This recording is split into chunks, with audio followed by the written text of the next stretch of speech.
Hello and welcome to Lazarski podcast number 2. Here we talk about things that actually matter, like health, finance, and personal development.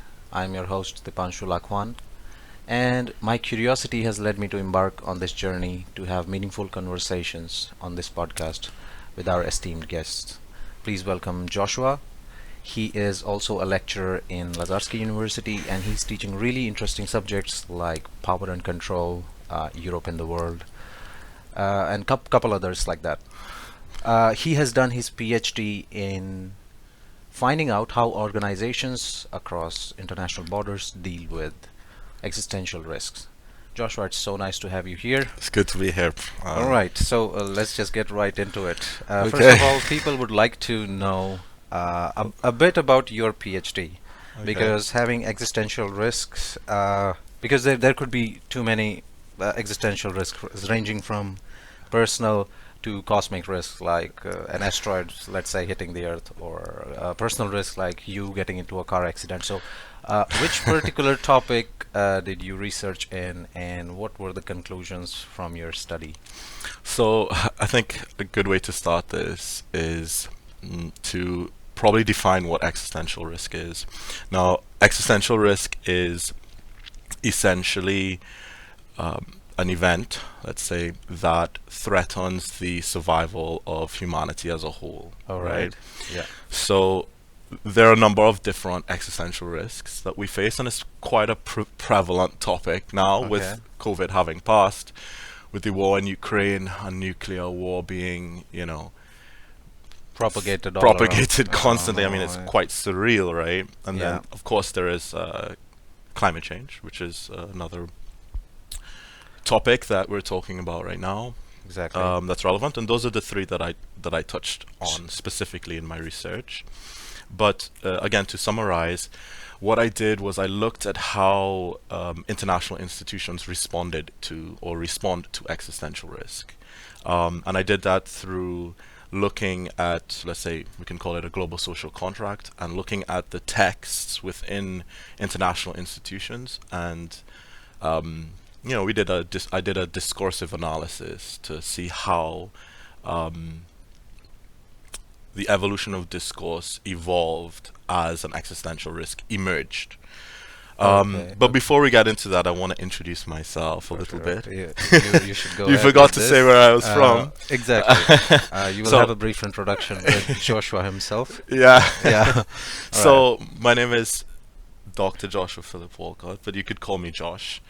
And I'm from Trinidad and Tobago, which is a really small island in the Caribbean, former British colony. And I made my way to Poland in 2013 here at Lazarski University. So it's been exactly 10 years since you. Yeah, Quite exactly a long 10 years time. ago.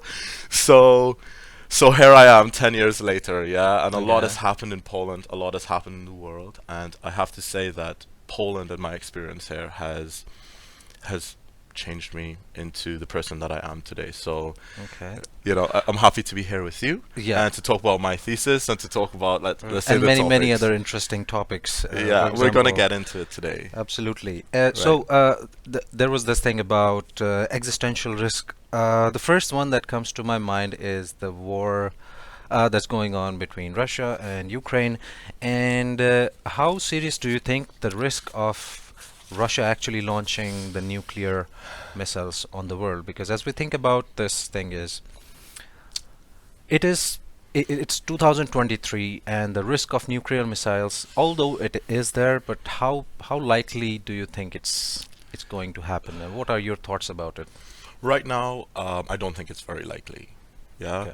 Okay. There were certain points during the current conflict where a nuclear attack by Russia would have been tactically and strategically effective, Mhm. but that point has ended, right? Okay, yeah. So perhaps we can make the case that if Russia was to bomb logistic points within Europe where the transshipment of, let's say, Western military hardware was going into Ukraine, right? Bomb Right. those areas. But that time has passed. Ukraine Yeah, has it the does. weaponry, and the effectiveness, let's say, battlefield effectiveness of a nuclear bomb in the Ukrainian theater has decreased rapidly. But we're still hearing, right, the Russian leader and various Russian um, political individuals using the nuclear narrative. And I think that's mainly to scare off, let's say, the West from supporting Ukraine further, right? And it's actually a sign of weakness rather than a sign of strength. Russia threatening to To use launch these. nuclear bombs, So correct. It's a sign of weakness rather than strength. And I'm not sure if that's a good thing or if that's a bad thing. Because what we've seen in this war is the failure of the conventional Russian military to get the task done. So they exactly. have to rely now on the threat of nuclear weapons to Yeah. scare Western countries from supporting Ukraine further. It looks like more of a desperate attempt to scare off people than to have an actual show of power. Because if you are actually powerful, you don't really need to show it. Right, You but know, what we've seen in the battlefield is that they've failed miserably. But they did. they What do you have. think is the cause of that? Because Russia, considering it's a big federation and considering they also have a lot of military experience compared to Ukrainians, well, salute Ukrainians for their bravery, but it kind of seems counter logical Why do I for think what? Why do I think the Russian military failed? yeah. Why are they failing, or like why is it like so disastrous for them, or what's taking them so long? Lies. I would say it's lies. Lies from which side? From the Russian society itself, from the Russian leadership to the people themselves. You know, a nation. I see Russia now as unfortunately a society where men lie to their wives, wives lie to their children, and you know you have this big house of cards. In the case of so it's a nation of liars. In the case, you know, Putin was lying to his people about the war itself, about his motivations. He was lying to the West. You know, he's lying to everybody about it. So that you know went down the whole chain of command, where you have soldiers lying to their commanders and commanders lying to their the generals, and Yeah. you go up, and the lie has been shown. The chain of lies just continues, It and undermined the effectiveness of the Russian military itself. ultimately it would lead to the collapse because nothing can actually stand on lies. That's the Correct. first Yeah. part. I mean, ultimately, it led to their total failure in the in the Ukrainian theater of war. We're seeing that It's like play out. so what is like the current situation of them? If you have any idea about like what's going on, and how long do you think it's going to be prolonged? Because if this building is built on lies, then I don't think it's seeing With the like war itself standing or still. Russia itself? I mean, two totally different questions and two totally different answers. Like, I don't know. I can't say. I have no clue how this is going to end. However, to get back to the nuclear threat and the threat of nuclear Armageddon and that specific existential risk, I feel confident enough to say that um, there will be no nuclear winter that we will all Oh all yeah, face. talking Thankfully. exactly talking about nuclear Yeah. winter. Thanks to also the pressure that Russia is facing from its remaining allies like India, let's say China, Brazil, Exactly. South Africa, BRICS countries. Mhm. We can see that they would have pressured Russia to cool down its rhetoric a Exactly, and little bit. also like applying the targeted economic sanctions on Russia by Europe, and also the diplomatic isolation that they're facing. It's quite already bad enough for But, them. some would say, and we're both not from Europe, some would say that's a very Eurocentric statement to say that Russia is facing some sort of diplomatic isolation. Because when you look at, for instance, where I'm from in the Caribbean and Latin America and Africa and Asia, Yeah. there's not so much diplomatic isolation. But that is a topic that I think we can get Mhm. into further, But perhaps, at least Europe is providing Ukraine with some security guarantees, as they should. NATO membership, and all these kind of things. As they should. So that was about the existential risk considering Russia and It being prevalent right now, exactly. like I mean, the threat of nuclear proliferation, let's say nuclear winter, was more of a threat during the Cold War, right? It was. Yeah. Yeah. So you had, I mean, even in Eastern Europe, you have a lot of nuclear bunkers, and in Ukraine, they're using the nuclear bunkers as shelters during this war itself. So there's some level of preparedness and real fright during that time. Exactly. Is it the same level of fear? Is it the same? I would say not, right? Like there's some sort of like, uh, separation from the. No one really believes it. Exactly. Everyone's just everyone has been desensitized to nuclear Yeah. Armageddon. It's weird, actually. I think. I mean, it is as real as it gets, but if you tell the same thing to the people for 20 times, they actually get desensitized to the topic. Mm. And also, if there is, just in case, any nuclear bomb, then, well, first of all, we are going to be facing a nuclear winter. That sucks. Well, that sucks, which Yeah. will lead to Cold War, no Yeah. pun intended. Uh, And yeah, that's about it. But also, Josh, I would also like to know that what do you think about postmodernism and gender politics Oh. affecting the contemporary politics and the modern society? so that's quite Uh, a jump from quite- nuclear Armageddon to exactly. gender politics. So, I mean, the Which is- people watching this podcast in the future They'll be like, will be Gen Zs. So, Gen Z is, very steeped in postmodernism and its attached gender ideology, which is, let's call it the Two-Spirit LGBTQIA plus community, right? Which has its roots theologically, philosophically, let's say, metaphysically, all of these buzzwords in postmodernism, right? okay. So, Josh, what is postmodernism? exactly. That's what I wanted to ask you. Because what is actually postmodernism? Can Okay, you I just mean, briefly in a describe it? Yeah. bite-sized, postmodernism is the rejection of objective truth. It's the objection that there exists a reality, an environmental objective reality, right? Okay, So okay. postmodernism moves into experience, Mhm. an experiential mode of being, we can say, So rejection of grand narratives, we could right? say, Me- right. and meta narratives. So basically looking everything with an eye of skepticism. Right. It's about how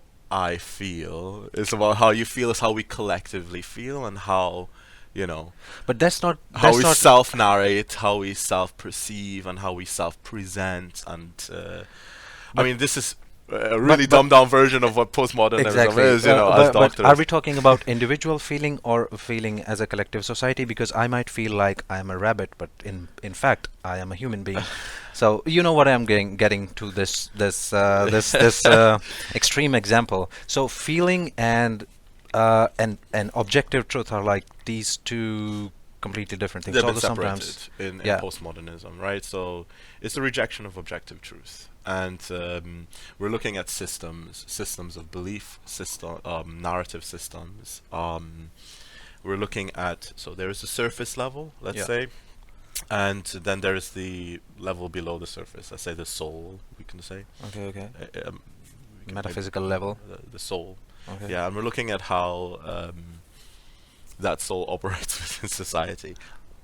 So postmodernism also has an element of It's really spirituality. hard. Listen, it's really hard to define, right? Like, so before this class, like, I really did a deep dive in how the hell do I define this postmodernism, and all of the literature that I've read essentially defines it in opposition to modernity, right? Okay. Or what it is not rather than what it is, and what is truth is essentially the question that postmodernism and modernism tries to sort of establish. So there is an objective truth with this is modernism, right? Yeah. This is the scientific approach, and now there is a rejection of that objective truth, right? Okay. And the point is, I guess, a creative process to discover, let's say, new things, right? It's a creative So process. the let's say the LGBTQ plus, there are a couple more words that you added in those. Can you just like briefly explain what are those? Because I only know about LGBTQ plus. Such a tricky topic. Like, I'm not sure if I want to touch it, but I will. So Two-Spirit, right? You know that I don't know what that is actually. The Two-Spirit? Yeah, Neither I think do it's a I. Native American concept that has been Okay. popularized within the community itself, but exactly what it means, I'm not sure. The Right. L, obviously, lesbian, gay, bisexual, transsexual, or transgender. I Okay. think. and then Q is queer, and plus is the rest, right? All right. You know, what's ironic about this, and postmodernism and, let's say, gender ideology, is that originally all of them dealt with an objective truth, right? Like sex as an objective reality. Even the T at one point, let's say early 90s, 1980s, 1990s, the T originally stood for transsexual. So there was a claim to, let's say, a being biologically connected to the sex that you were in, the sexual traits that you present. So there was a biological claim to the opposite gender.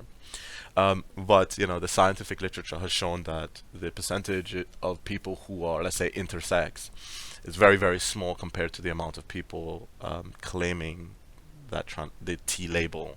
Okay. So there was a change, from a very sneaky change at that, Yeah. from the meaning of the T from transsexual to transgender. Okay. And so that change, right, Yeah. from transsexual to transgender opened up the LGBTQ community to, let's say, postmodern ideas of relativity rather than objectivity. All right. So, All right. it's I about see, how I we see. feel and how we present, how society perceives us, structures, right, hierarchies and whatnot. That's kind of like the evolution of it. And, that redefinition of the T has had huge implications, right, Okay. for the community, from an academic And if we standpoint. talk about, if we talk specifically about this implications of these postmodernism theories and the idea on contemporary politics, Well, what do you yeah, think about it? I mean, let's talk. Yeah, let's talk about that. I mean, it's a topic that I don't like to talk about because it's really toxic. But this is what we're doing here. Like, we're Toxic? touching on this, right? Toxic or sensitive? What do you mean? I would say toxic. Like, I would use the word toxic, Okay, not okay. sensitive. Oh. We That's- might get cancelled by our student body. Like, it might I hope they happen. don't. But this is just to tell you that this is for educational purposes only. Yeah, we don't Don't hold cancel any. us. This is not our personal opinions. Right? We just read it somewhere. I love when Okay. so remind me Perfect. when we start. So the question All right. was, yeah. So, okay, what's relevant, right? Like, I hope I get the statistics right, but right now, Generation Z, Gen Z. Gen Z, which is our student body, Yeah. mostly, almost 20% of them identify as part of the LGBTQIA two-spirit alphabet community, right? So, Cool. Wow, that's long. yeah, so no, that's a lot, right? Yeah. 20%. I mean, with millennials, it was something like 10%, and then with the previous generations, it was even lower.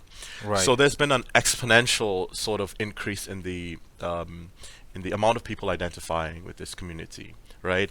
Why? Why is that happening? Is there an element of social contagion, right? Could be. Maybe it's fashionable. Each generation has its cause, right? Yeah. Their cause seems to be this. Now, why is that important politically? Because this generation of voters, Gen Z, they're voting. Yeah, they're not like millennials and Gen X's, right? Or who have a lower propensity, less politically active. Generation Z is very politicized. Why do you think it's happening like that? Why are they so much into voting and everything? I Because mean, we could talk about this, I don't know, for like, 50 hours, 100 hours. It could be, I mean, it's books written about why exactly that is the case. Why is it that Gen Z is so politicized? Maybe brief, like, look at the lives that they've had to live and what they've had to experience and how they're maturing and the environment in which they're maturing, right? That's 2007, 2008 financial crisis. Right? We move into, like, 10 years later, we move into pandemic. we move into a pandemic. We move into war, Exactly, right? and Like, there there's are- 9/11. There is, like, war on terror. There is a lot of, let's say, About the as well, there is an also element of the climate change and Hysteria, the rise right? and like the earthquakes and the floods and all those kind of things. they're frightened. So I would say that Yeah. Gen Z has been frightened into their active political state, right? Yeah. I mean, I guess in Ukraine that is real, right? You can say to an extent in Poland too, right? That fear is relevant, is real, but the fear and insecurity that this generation is facing is what has made them really political beings. Regarding why they're drawn to the LGBTQIA community, maybe we can say, I mean, It's a breakdown of traditional social structures, cultural structures, finding of meaning. You find community. Humans need community, right? They Like, do, yeah. and that community offers a place for people to, there's body positivity, a place for people to belong, Yeah. and so I believe that that's the initial draw, right? So you have the Yeah. breakdown of traditional social structures, which would be religion, community, family, and the need for community by young people, and them being drawn to this LGBTQIA community, right? That creates the social contagion, that creates the political radicalization or engagement, and these people are voting. So this is why it's relevant. So a good, let's say, point to look at would be the US midterm elections, right? Right. So Okay. all of the polls, by the way, showed that the Republicans were going to win a landslide, but that didn't happen.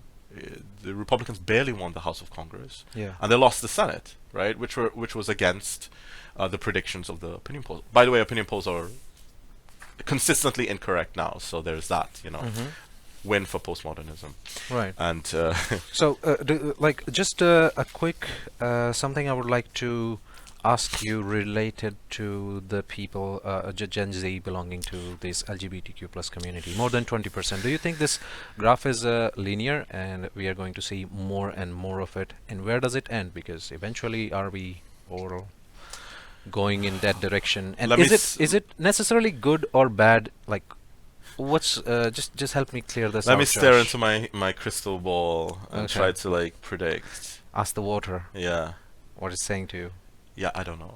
Say it. Like, I have no clue. I can't answer this question. Mhm. I've given up on trying to predict political events after the U.S. presidential elections in 2016. So your prediction was wrong about.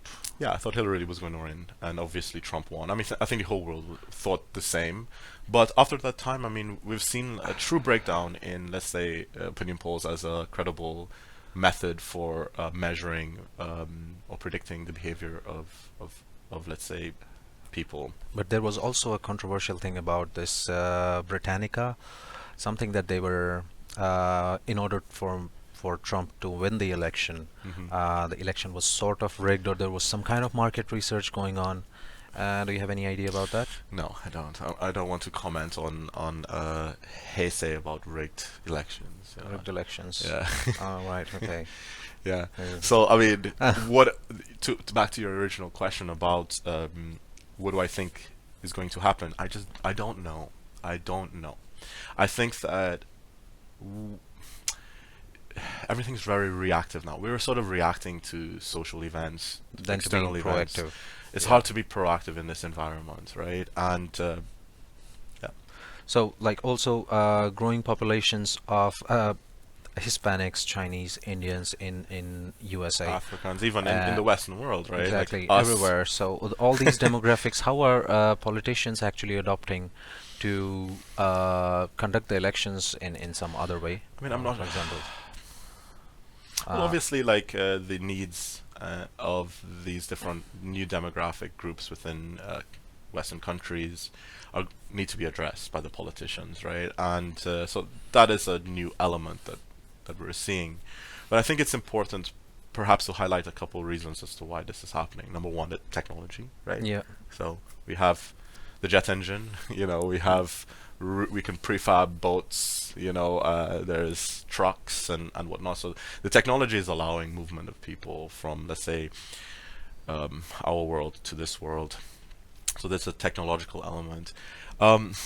There's also the economic element, right? So there's a lot of inequality, lack of opportunity in the global south, more opportunity in the global north. And then obviously there is the element of, let's say, demographic need, even in the West, right? So let's say in developing countries, what you have is a pyramid, right? With older Yeah. people at the top and younger people at the bottom. And this is the demographic characteristic of developing countries. Of countries that are newly developed, or let's say middle income, places like Poland, Turkey, and whatnot. Right. Not Poland, but right. You get this population column, and this is essentially a healthy demographic makeup, right? This is the ideal for Western countries. But there is this phenomenon now, let's say Japan, Germany, even in Poland and Ukraine, you get this, where there's a reverse column, right? A reverse Okay. pyramid, I should Reverse say. pyramid. Okay. Right, so a lot of young people and a lot of older people, and this creates a lot of financial stress on the system itself. Young people in Poland, young people in Germany, Japan, Russia, even United States to a less extent, are not having children, essentially. So there are less people to pay into There is social a safety net. propensity as any country becomes more developed, the people choose to not have children. Why is that, right? Just economics, right? Like, Economics it's expensive. and also education. The more educated the people are, and because of course there is correlation between education and economic prosperity of any country, and so Not a perfect correlation, but sure, but yes. sure there must be some sort There of is relation a- because in if the you- Muslim world, for instance, let's say Saudi Arabia, United Arab Oh, yeah. Emirates, Kuwait. I mean, they're very wealthy people, but they're still having children. So culture has a huge effect they do. on this. Let's say Exactly, but how demographics but express also themselves they according have to they have so development. much oil they don't know what to do with. Then there's that. They don't have to worry about the money side. Exactly. So I think they're reproducing just for the legacy reasons. They just want to pass over all these wells of oil, yeah. which is if Well, you think about it, it's kind of insane that how much trillions of dollars they're printing annually without any education whatsoever. With a bunch of camels, which is Yeah. pretty cool. Sure. All I right, wouldn't go that awesome. far. But I mean, Alright. back to this demographic. So, like, Yeah. what happens when you have this reverse pyramid? You need immigrants to basically fill the jobs that are not being filled by a population that is aging out, right? Right. So there is a right. need, especially in the United States, for Latin immigrants coming from Mexico, coming from Brazil, from Ecuador, from El Salvador, and whatnot. So there is an actual need, right? Yeah, there is an actual need, but because also, of this demographic situation, Mhm. right? So that's an element of it. I mean, why people uproot? I don't think people like uproot themselves because they want to. They do it because they have to, right? They want to live a life that's better than, let's say, what their parents Okay. have, what they're doomed to live. So the technology allows them to go. The economic inequality creates that, oh, Europe is utopia, America is utopia. So there is that the creation of that psychological impact that also influences, let's say, the movement.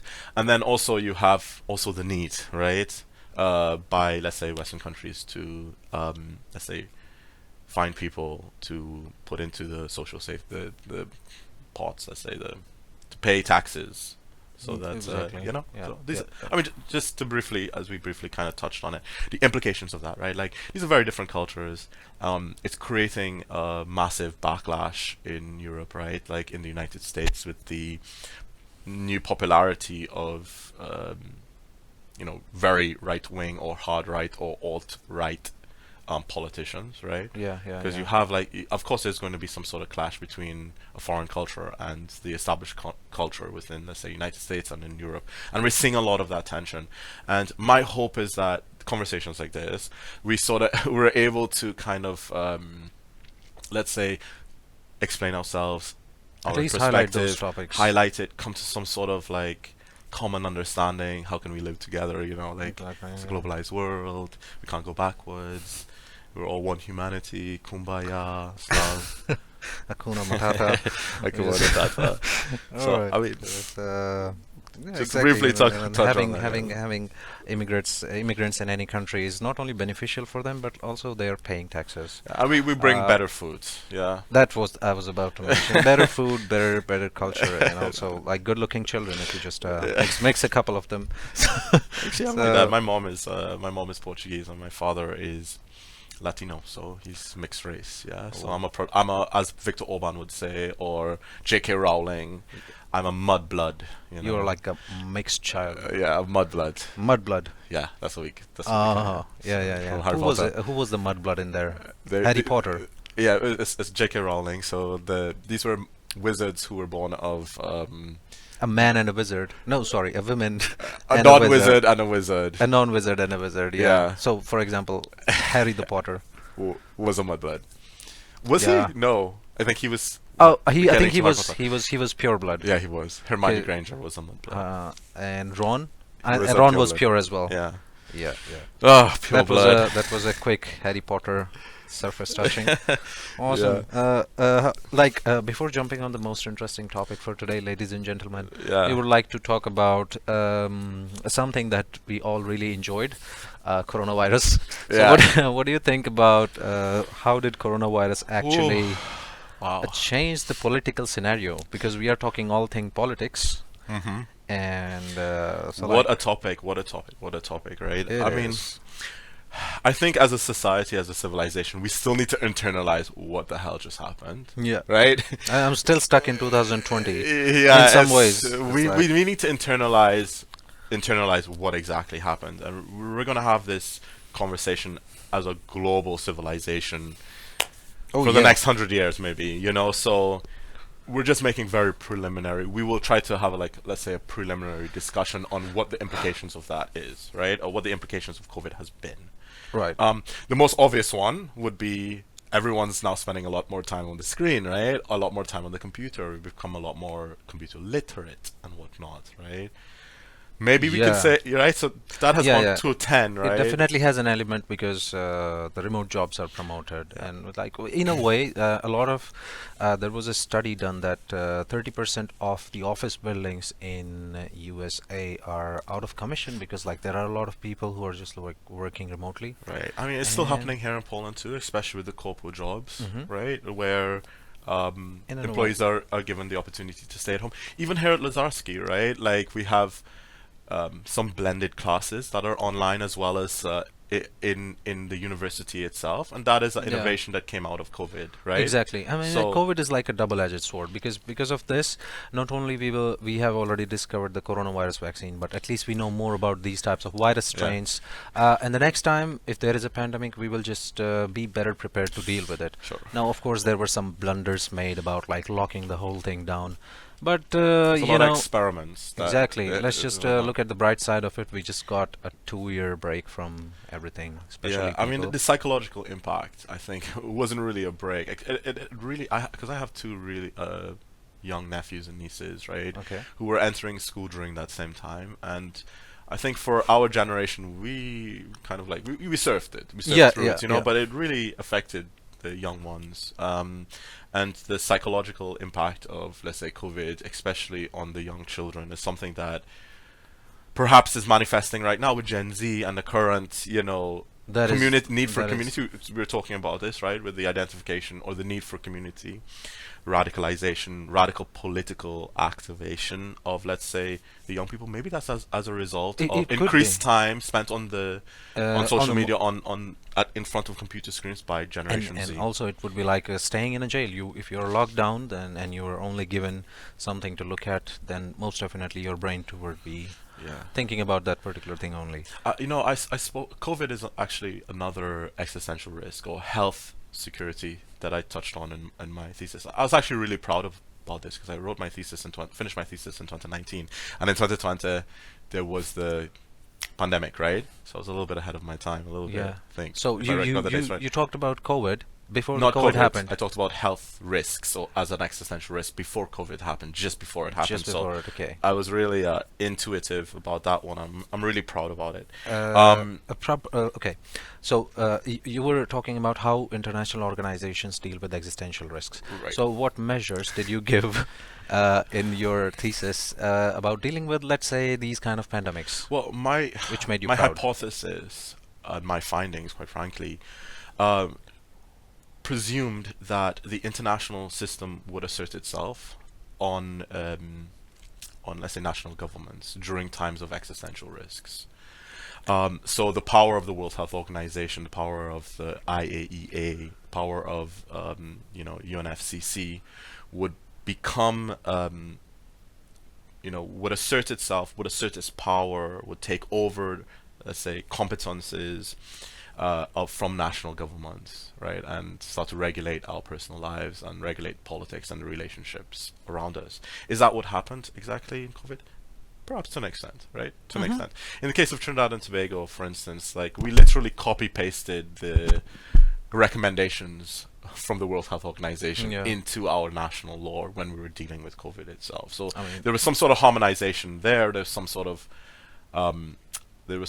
let's say, asserting of the World Health Organization on the national government of Trinidad and Tobago. I know it happened also in Poland to an extent, because I was year here in Poland, and then 1 year of COVID in Trinidad. But before we move on to any other topic, I mean, it's impossible to touch any of these in length in 1 hour, but we're having introductory conversations. We can flesh it out in following podcasts if you invite me. But I think something really important to sort of highlight with COVID is that, let's say, we can look at it in 3 phases, right? So there's the actual health crisis, the existential risk, presumed existential risk, as one phase, and then you move on to the economic disruption caused from that crisis, the health crisis. And then the third phase, which I believe we're entering right now, is the political and social crisis.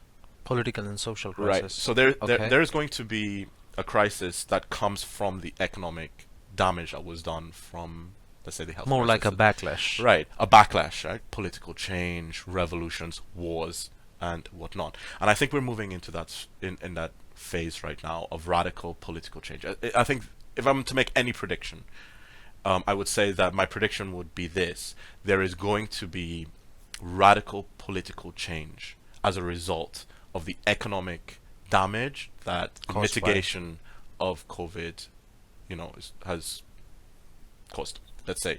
So we're going to live through that. It's going to be, we're approaching that moment in time, and it's going to be scary.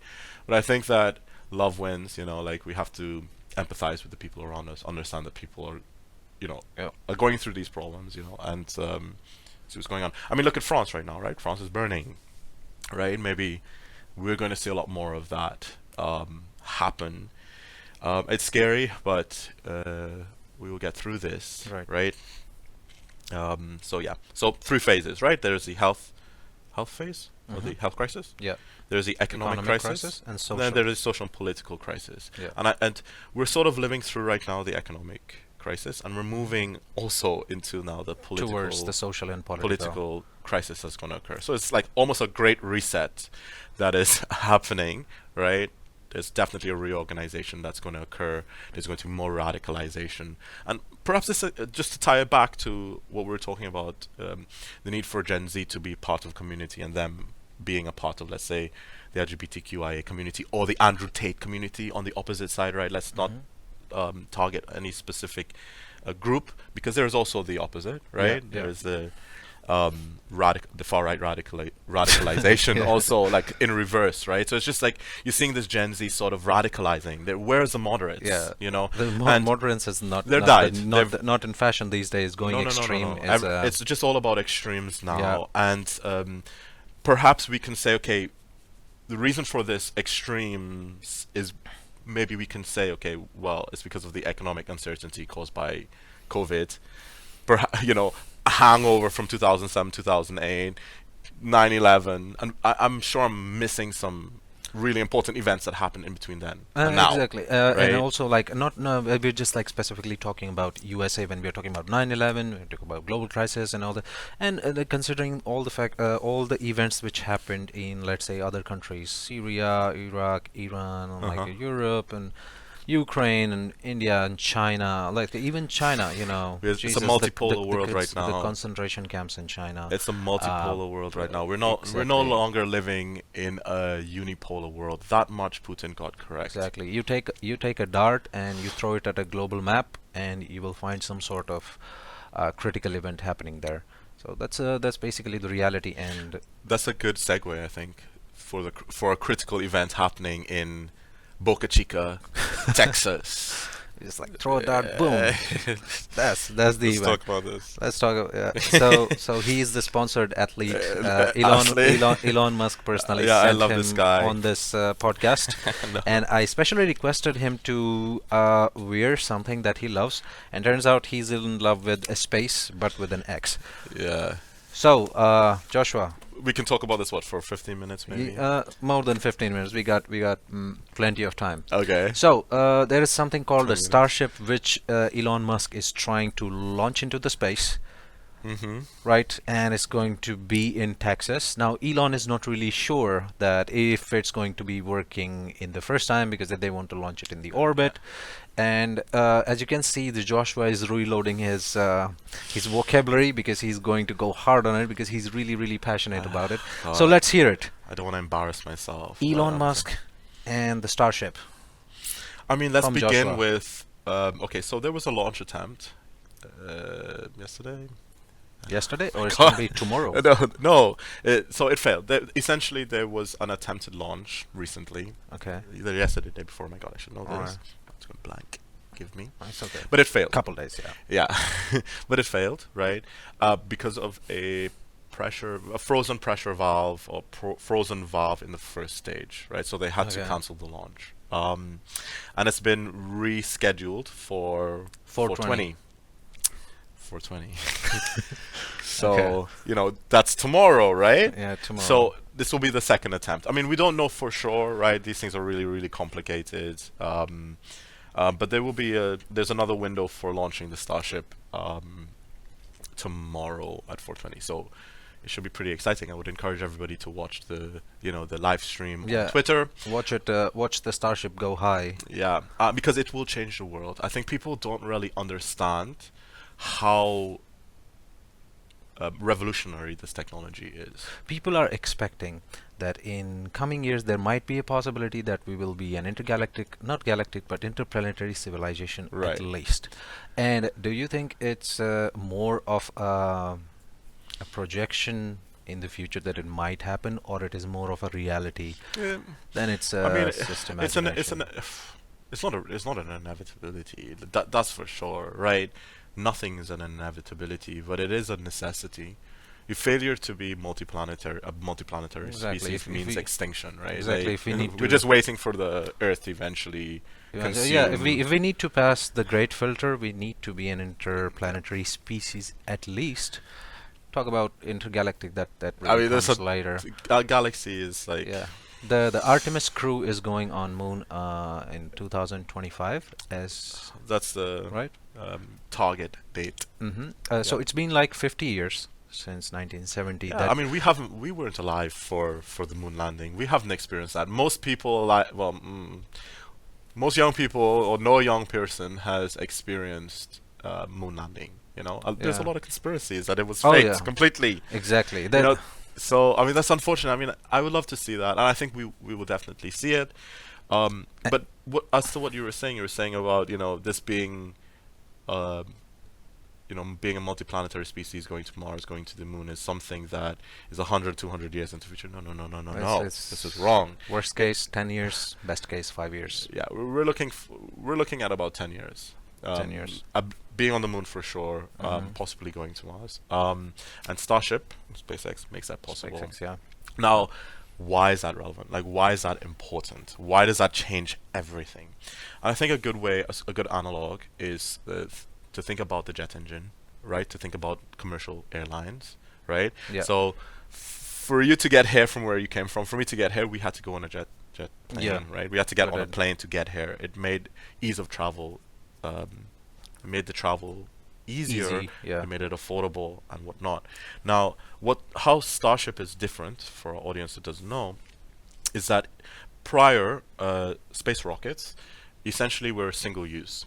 So imagine, we launched the rocket into space and then it was basically thrown away, right? We never Just used it goes, again. yeah. So this is prohibitively expensive. Talking about $1 billion just to get up there. Not that much, but yeah, a lot of money to A get lot up of there. money, exactly. It makes it prohibitive. We will never be able to afford that. We need SpaceX and Elon identified the need, or the opportunity to lower that cost, right? So imagine now, I mean, I'm using a similar analog that Elon and Jeff Bezos would use, but they give this example. Imagine if, so we came here with the jet and with the airplane. Imagine if every time we flew on a plane, we threw it away. Yeah? Yeah. We would never be able to afford to come here. That's madness, Exactly. right? Yeah. Like, we get on a plane, we get to our destination, we get to Poland, and the plane, It we just scrapped it. disposed, yeah. Yeah. Now, That's It madness. doesn't even sound It, like it's not even plausible. It's it's like not impractical. plausible. Yeah. So that's the previous principle in which rockets, Hmm. with rockets, right? And obviously, without reusable rockets, that's just like going to moon and coming back. It's just Prohibitively expensive. Like too you're not going to get expensive. to a multi-planet Yeah. species with a rocket that is not It's a reusable. good example about traveling from one place to another. We need rockets that can be reused. Right. So this is what Starship is. Starship is a super heavy class rocket. So I think up to 500 tons, I believe, to low Earth orbit. I could be wrong. Maybe 400 to 500 tons. It's like 100 elephants, maybe. I don't know. I could get my statistics wrong. If we I would be don't. in the USA, yeah, for sure, 100 elephants and I don't know if 75 that's washing wait. machines. I don't know if that's correct. Like I don't know my Yeah. tonnage right now. Like don't quote me on that. Um, but essentially, what Starship does is, create a fully reusable vehicle. Okay. So the lower stage as well as the upper stage is reused, just as much, presumably, in time as a airline. So it doesn't like separates those fuel tankers as soon as it just It would reaches the separate. upper. It would separate, but the lower stage, which is the fuel tanker stage, would land and be Okay. refilled, and then the upper stage would also land and be refilled or go off towards So Mars. all in all, there is no waste whatsoever. Right, it is a fully reusable system. So That this brings is down the cost, by massively. many orders of magnitude. It makes getting to Mars or establishing a self-sustaining settlement on Mars feasible. Yeah. Not only feasible, inevitable. If they're able to succeed at doing it. Now, so there's that, right? Like that's the implication. The implication is humans are going to escape that filter, that great filter. Yeah. We're going to become a multiplanetary species. Our great grandchildren or maybe grandchildren will be going into space as often as we travel on a commercial Exactly. Yeah, airline. that's inevitability. I think they will be. And If all of we are that, lucky, and if we all- are lucky. yeah, all of that becomes possible with Starship, right? Yeah. So that's how radical this technology is. It's akin, let's say, I mean, not only that, right? Not only getting back to the moon and settling Mars, which are just sort of ethereal, philosophical, manifest destiny kind of, thinking. But there's practical economic benefits to it that would transform the world as we know it, right? So there are. if you thought gold was a limited resource, wait until you see Phobos, wait until you see Phoebe, or wait until you go start mining asteroids. You're talking about asteroids, right? I'm talking about asteroid mining, which Starship allows us to do, right? In which, like Kuiper's belt around. The asteroid belt itself, right? Okay, so so- near Earth asteroids, that will be asteroids that orbit relatively close so- to Earth. So there is like Mercury, Venus, Earth, Mars, The asteroid then belt. the asteroid belt, Then and Jupiter. then Jupiter. So this is a space. This is Yeah. the space in which SpaceX, maybe perhaps to Saturn. Well, you know what? Because going to Mars is going to be an expensive operation. Mhm. And without the appropriate resources, it wouldn't really make sense. So I think asteroid mining wouldn't just be something that we should do, but they have be to do done. it. Yeah, Yeah. it will be done. I mean, just imagine the amount of gold deposits within the asteroid belt is astronomical. Yeah, Now, trillions and trillions of dollars. so imagine, Elon is going to is going to have the capacity to end the world. He could- Economically, yeah. I it mean, could- if could- he it could wants cause to, a right? disaster. Yeah. I mean, even if he wants to, I mean, this man is so powerful, it's crazy. They call them the new gods, right? Essentially, the capability that Starship will have, specifically as it relates to asteroid mining, he can crash the global economy, Yeah. right? Let's say with gold or with Or other any- precious any, metals. especially the nuclear fuels like uranium-235 and all that. Kind of Right. thing. He- So these he are can- really expensive fuels. Right. So he can reshape the global economy with Starship. There's just that, right? And then we're talking about like also Starship. You can, imagine blocking out the sun. This man is Creating a Dyson sphere around the sun. Not that quick. Imagine just like just playing with certain hypotheticals right now. But the amount of let's say satellites he has in space right now, right? Like Yeah, couple thousand. It's like, yeah, it's a lot. It's almost 3,000, I believe. Yeah. And going up to, I don't know, 20, 30,000. So that's a lot, right? Like completely like forming this egg around the earth, right? It's Yeah. it's it's quite scary.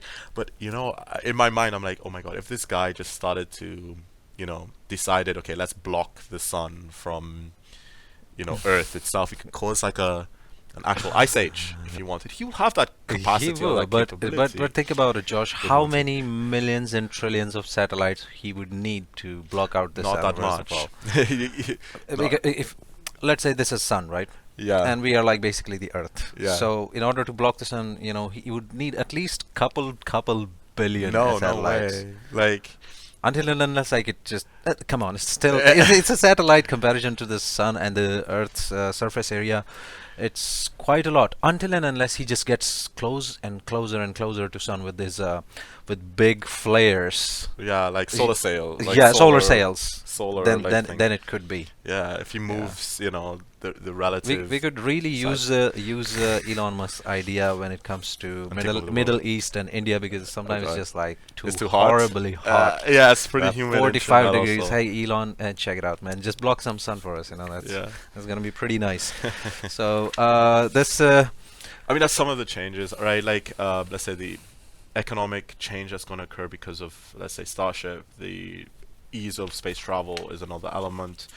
Passing the great filter, becoming a multiplanetary species, transforming the human condition, transporting the light of human consciousness to different planets and into the world. All of that becomes possible the with Starship. concept in it itself is pretty It's beautiful. incredible. Yeah, it's beautiful. It's beautiful. And I mean, also to- we are at least starting with the moon base, because like why didn't we go to moon?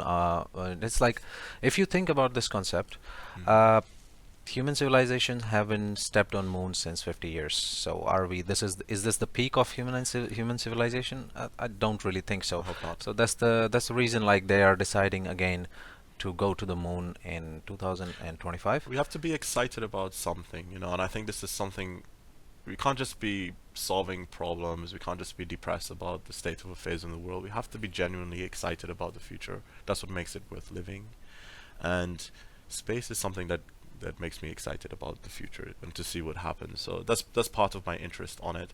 So you And like your space? yeah, it's a light in the darkness. It's something that gets me up every day and makes me, it's something that allows me to enjoy people around me and humanity, and not just get, bogged down in the extremes, whether it's racial Left, extreme right, or up, down. left and It's right like extreme. just It's just we need something to be excited about, and that's something that excites me. I mean, we could even talk further also about, let's say, the geopolitical implications of space, of Starship, right? Um, we have to start talking about, we have to, as a political scientist, right, an economist, we have to start articulating, let's say, the implications, right? Right. Like the practical side of it. Like The fantasy is practical great. side- Yeah. Fantasy is great, but let's we need to start thinking about it, right? Like strategic locations, resource-rich areas, habitability, points within the inner solar system that are strategic, because sort of identifying those strategic locations is going to be the politics of the multiplanetary species, right? Identifying those solar system strategic areas. Can you name some of them? One of them is definitely moon. Right. So moon would be, I think, the most. The closest one and To the Earth, most too. plausible one. You're right. It's a Sure. population. So Earth is the cradle of human civilization. Exactly. The moon is the closest celestial body. This will obviously be outside of Earth itself. It will be the most strategic location. We also do need a scientific base on moon, because we have scientific bases in remote locations like Antarctica, North Pole, extreme places, because it just gives like a chance for to science to like evolve, and, Right. and having one on the moon base, it just makes sense. Right. I mean, it's not just for scientific purposes. Again, for strategic purposes, right? Like the moon is the gateway to the rest of the solar system, so it's a Yeah. gateway, right? The population on the moon will be much larger than, let's say, population centers in Antarctica on the Arctic. That much we can be sure about, just because it is the gateway to the rest of the solar system, which Starship opens up, right? This is the implications of it. Obviously, Mars is another strategic location, yeah. as the only other planet That has a chance of being habitable. right, that we can work to be habitable, right? Like the rest is really hard business. I mean, on Venus, they'll No, burn. it's like it's. I think Venus is just too Yeah, it's too hot. definition of hell. And then you have Mercury, which is totally radiated, as well Yeah. as extremely hot. And then, the moons of Jupiter and And Saturn are a Jupiter, bit. Jupiter is like the surface of Jupiter is like actually liquid, so it doesn't make sense to like I mean, but the moons of Jupiter and the moons of Saturn would drop be. some fishes in the Jupiter. Yeah, They the have- moons of Jupiter and the moons of Saturn are Yeah, the habitable areas. Yeah. So, but it's still a little bit, it's a little Too too far. far It's a right little now too far. for SpaceX. But who knows? I mean, we'll see. it takes almost 9 months to be on Mars. Yeah. I would say it would take at least a couple of years to be on Jupiter. Well, we Yeah. don't really need Jupiter first. We need to like be. We need to focus on Mars right We now. focus on Mars, Moon, Yeah. and the even if we asteroids. reach Mars, because the Mars doesn't have a magnetosphere, so Right. because it has a solid core, not Right. like Earth has a melted core, so it creates those magnetic fields which A protect us shield, from yeah. like Earth is a G. Like it It's protects us home. from solar flares and all those kind of things. But in order to have Mars habitable, what do you think we are going to do? Because we I cannot mean, just like go on I'm the not surface a, and live. I'm not a planetologist or astrophysicist. For but sure, like, but of course like, you can try. I mean, I can try. Yeah. I'll attempt. Terraforming is not something that we're going to be doing right now on Mars. That's not the first step. We have to create. Perhaps we will live in lava tubes, right, or domes in Lava craters. tubes? Yeah, so lava tubes. So, at one point, Mars was geologically active, right? Okay. So this created. We have this on Earth. We have lava tubes on Earth. These are tubes formed by formerly active volcanoes under the subsurface of, let's say, of Earth as well as Mars. So Okay. these lava tubes essentially offer natural protection from the radiated environment. Okay. So presumably we would have bases within these lava tubes, or alternatively within craters that shadow us from the harmful radiation of from the sun. Right, makes So sense. there will be there is prime real estate on Mars, and these would be the strategic locations in which human settlement will occur So itself. Yeah. initially we will be loading starships with let's say 3D printers. Right. We'll be sending them there, and they They'll- will be constructing those lava tubes or Constructing something within like the lava tubes. exactly, and some other stuff, and Yeah. hopefully we will survive, Josh. Yeah, what do you think about it? Well, I mean, we will be alive for that moment. If nothing Yeah. bad happens, we'll be alive. We will see a moon landing. We will see a Mars landing. We will see the beginning of human settlement of Mars. We will see the first person born on Mars. As for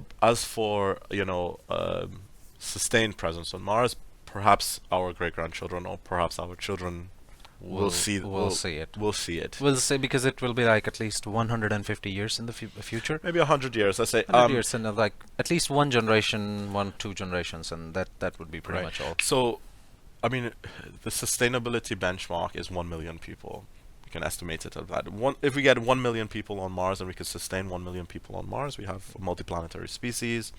If the starships stop going from Earth to Mars and Mars can still take care of itself, we become a multiplanetary species at that point. How long away is that? From the moment that we land there, maybe 100, 150 years, maybe. We'll see. We'll see the rapid we growth won't in- see actually. There is a possibility that because with the advancement in health and all that, Yeah, I like we that. just might live until we'll reach Mars. That's what I want. which brings us to the end of this beautiful conversation we had here, Josh. And I would like to end this with asking you one really important question, which I always ask everybody. What is one of the best and the worst advices you have ever gotten in your professional life or career-wise or anywhere? Just drop that. Woof. I'm Let's supposed to. go. Wow, I wish I had time to prepare this. It just Uh, Okay. Hmm. Okay.